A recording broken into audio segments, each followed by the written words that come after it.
too. Bye, Rick. Bye, Rick.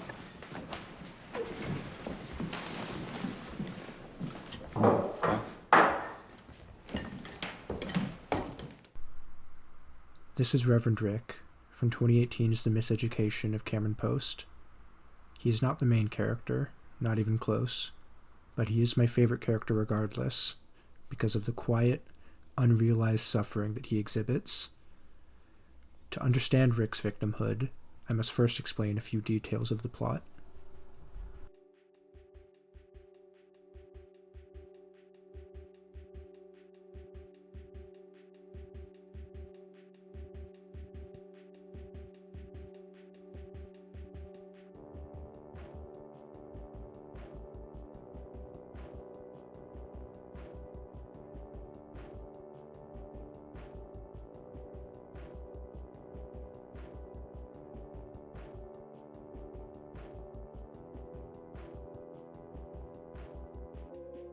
After being caught kissing another girl at a school dance, Cameron Post has been sent to God's Promise, a conversion center in the 90s rural Montana. It is here that Cameron meets many other queer youths like herself, although most believe themselves to be reformed, their same-sex attraction purged, and their sin corrected. In charge of this facility is Dr. Marsh, her brother Rick, and his girlfriend, Bethany. The relationship between Rick and Bethany remains off-screen, however, as we are told very early on that He used to struggle with same-sex attractions.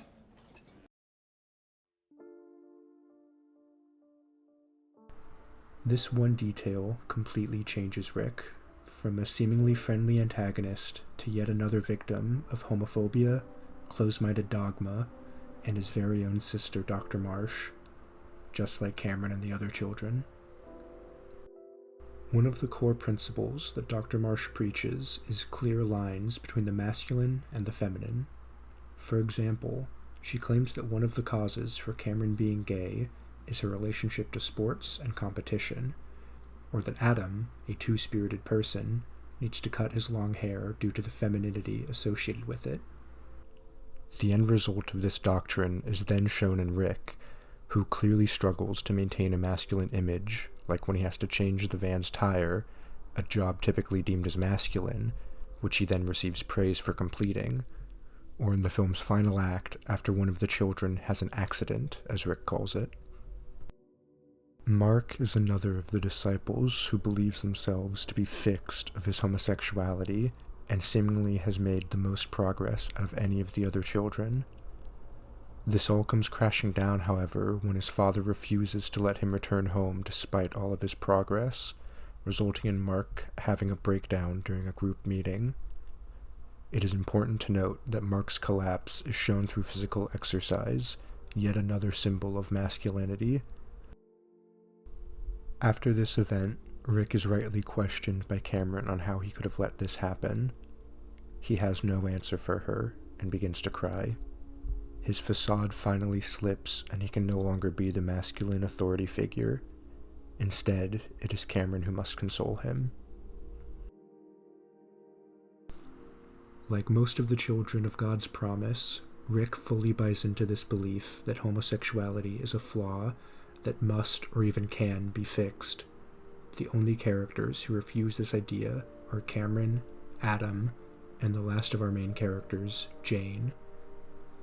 These three are always shown rebelling in little ways, mocking the very concept of the facility.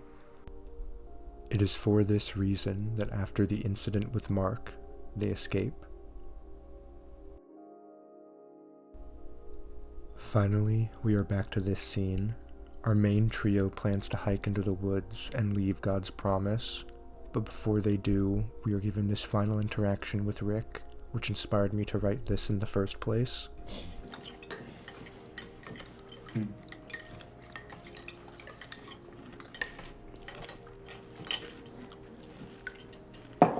Should go. You know, make our day.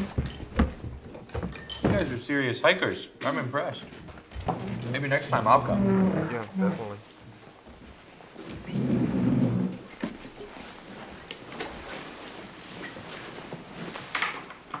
Have fun. Bye, Rick. Bye, Rick.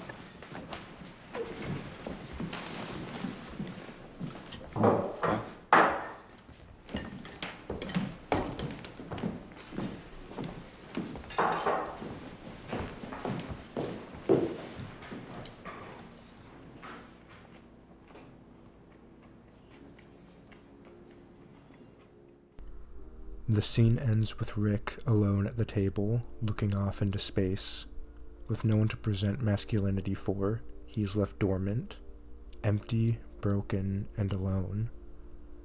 It all reminds me of 2024's I Saw the TV Glow, where just like Owen, Rick is trapped within the fake person he is expected to be. Unlike Owen, however, it doesn't seem that Rick ever realizes that he is dying. That is to say, the true person within him is dying. I hope there is still time for Rick.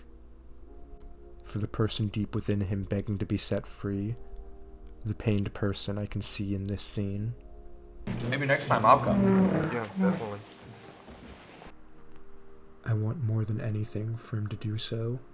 For Cameron or one of the other kids to bring him along. But I know it will likely never happen.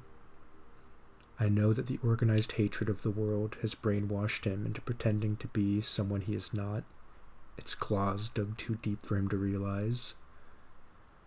I only hope that the rest of the disciples are not so lost. Even if Rick couldn't escape, we are shown that the film's main trio do succeed, riding away on the back of a truck, laughing and free. I just wish he was given the same freedom.